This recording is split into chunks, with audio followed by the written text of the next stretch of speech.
בלילה החשוך ההוא על גדות הסואץ יצר אלוהי המלחמה מראה שלעולם לא יישכח. אבוקות של אש עלו מאדמת המדבר החמה אל השמיים השחורים של אמצע אוקטובר. הכל מסביב מתפוצץ, טנקים שנפלו למחפורות, טנקים שעלו על מוקשים. שמענו את רשתות הקשר וראינו את הגדוד שלנו נקרא לכל עבר. נקרא לגזרים ונעלם. אחד אחרי השני. מדורות שבערו, ואי אפשר לראות בכלל מאיפה יורים, איך יורים. כל מי שהיה שם יצא אחרת מהמלחמה.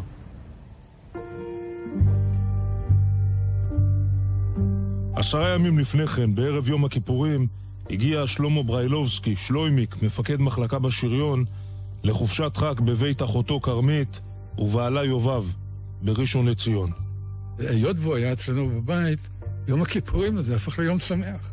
איכשהו הביקור שלו והשהות שלו אצלנו הפכה את הביקור הזה לביקור שמח. ואז בשבת באים וקוראים לי, אני הייתי קצין מילואים בשריון, וקוראים לי להתגייס.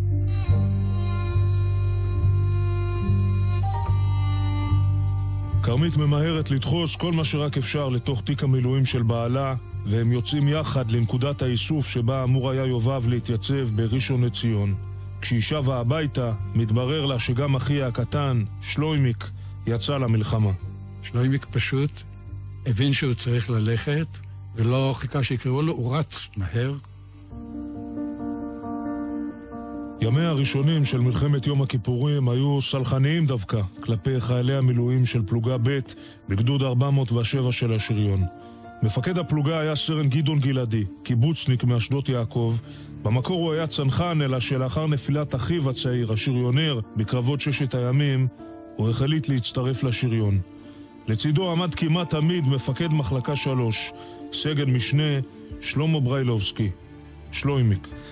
ראיתי אותם בתור אח גדול ואח קטן, ושלמה בריילובסקי התאים לו להיות האח הקטן שלו. הם היו דומים, הם היו בלונדינים עם עיניים כחולות. זה היה קצת מצחיק. רצה הגורל והגיס יובב ושלמה, שלוימיק, שרתו באותה גזרה ממש, בחזית הדרום. ניסיתי גם משם להיות בקשר איתו, כתבתי לו גלויות. התקופה הדרמטית ביותר הייתה הקטע שבו היחידה שלנו חצתה את התעלה. כאשר עברנו לצד השני, אני התחלתי לחפש את שלוימיק במצרים.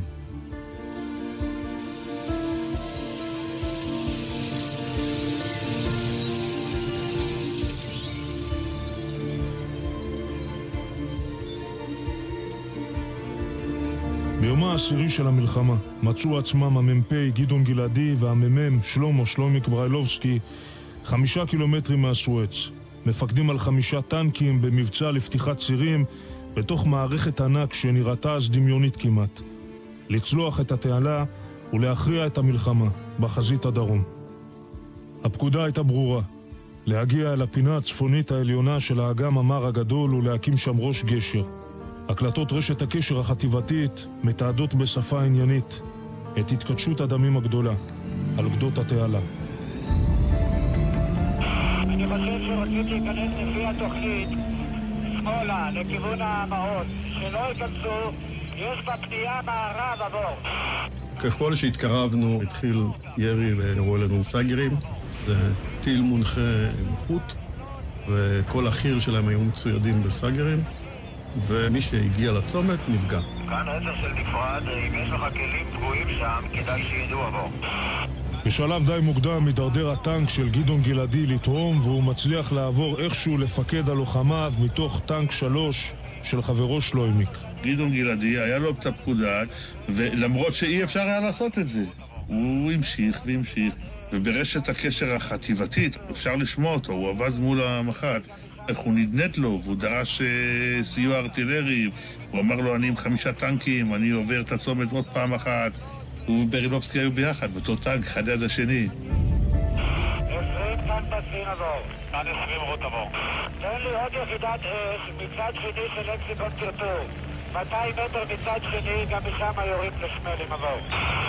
פעם אחר פעם בלא הצלחה מנסים 5 הטנקים ובהם חייליהם של גדעון ושלוימיק לחצות את הצומת שבו התחפר היטב מערב מצרי. ניסינו לחצות כ5 פעמים במהלך הלילה, כל פעם נפגע מישהו אחר. היה ברור שאנחנו נכנסים למקום שנפגעים שם. אני חושב שכמו שהיה לי ברור, היה ברור לכולם. אף אחד לא ניסה, כמובן, זאת הייתה המשימה. שים לב, אנחנו כמה טילים קבועים, יורים עלינו. יש קנים רצים על ידינו, יש פצועים, בואו לחלץ אותנו, עבור. על דיונות החול, מרחוק, נראו כבר שלדי ברזל שמהם עלו עמודי עשן ונשמע קול צעקתם המבועת של לוחמים שניסו להימלט מתוך בטני הטנקים. הטנקים התחילו להיפגע גם כוחות שלפנינו וגם כוחות שלנו, אחד אחרי השני, חלק ממוקשים, וחלק נפגעו מירי ישיר ופשוט נדלקו. גימל כאן 22, המתן, כוח שלנו בדרך אליך לחלץ אותך עבור. מהר, יורים עלינו. בניסיון האחרון, איכשהו, מצליח הטנק ובו גדעון גלעדי ושלוימיק, ואיתו טנק לוחמים נוסף, לחצות את הצומת ולהשלים את המשימה. הם הצליחו לעבור איזה 2 קילומטר, ומאיזושהי סיבה הם נעצרו, הטנקים לא התפוצצו, אבל כנראה הם ירדו לבדוק או משהו כזה, לראות מה המצב, וכולם נהרגו. וזה שהם שניהם בסופו של דבר נהרגו באותו טנק, יש בזה איזושהי סמליות.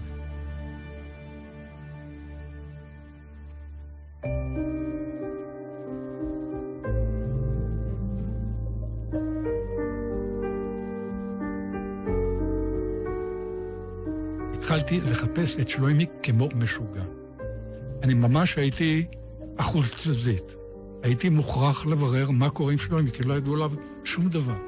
ואני הסתובבתי שמה באזור המצרי, והגעתי לכל מקום שהייתה שם איזושהי יחידת שריון, שחצתה את התעלה, ושאלתי אותם, אולי אתם מכירים את שלוימיק?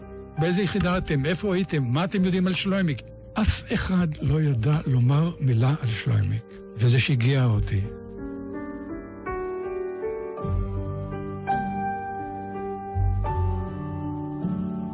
זמן די רב, אחרי שהקטע הזה, נלקחתי מהיחידה וצורפתי לראש אכ"א במטכ"ל, ואני עזרתי לו בנושא הזה של קשר עם משפחות הנעדרים. היו הרבה נעדרים.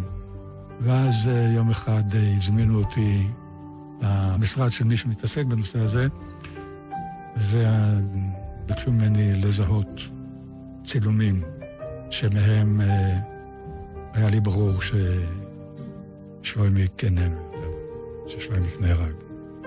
זה צילומים שאני לא אשכח לעולם.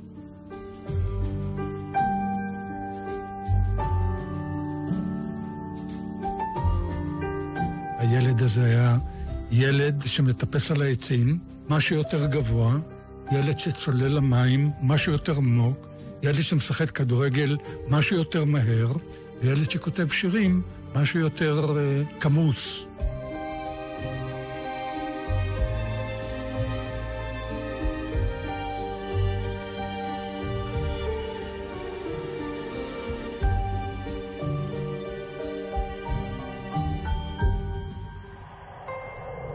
סגן שלמה ברילובסקי, בן 27 מנתניה. מפקד מחלקת טנקים בחטיבה 600 בחיל השריון.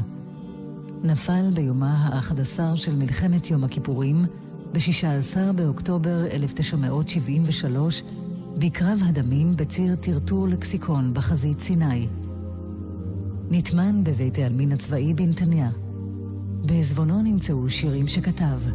מתוכם בחר שלמה גורניך לבצע את השיר הבוקר.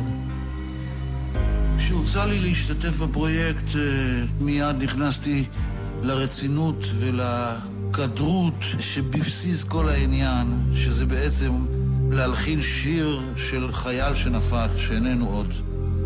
שאני למוד שכול, אחי נפל ב-73, ישר אמרתי שאני לא רוצה לרדת לאבל ולכובד ולדיכאון, אלא אני אחפש טקסט שהוא מעל העצב והשכול.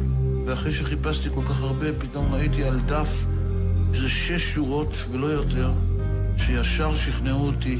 הבוקר שוב דמו העצים למפרשים, והאדמה הייתה גלים.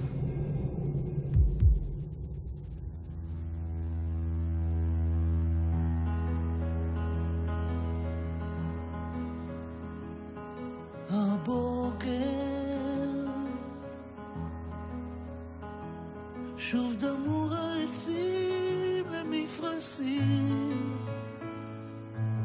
והאדמה הייתה גלים.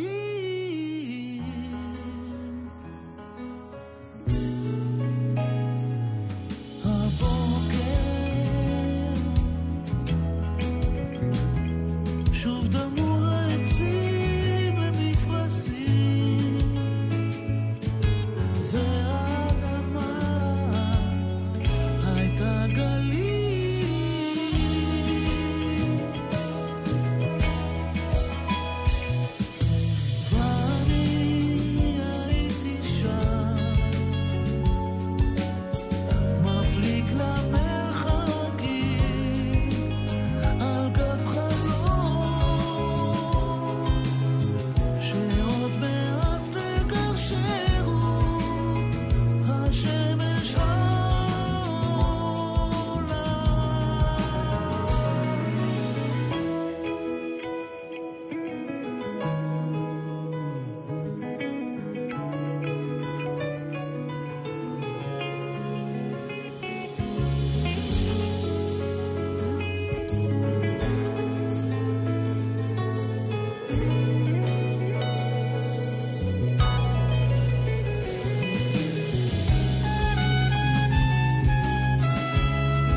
שוב דמו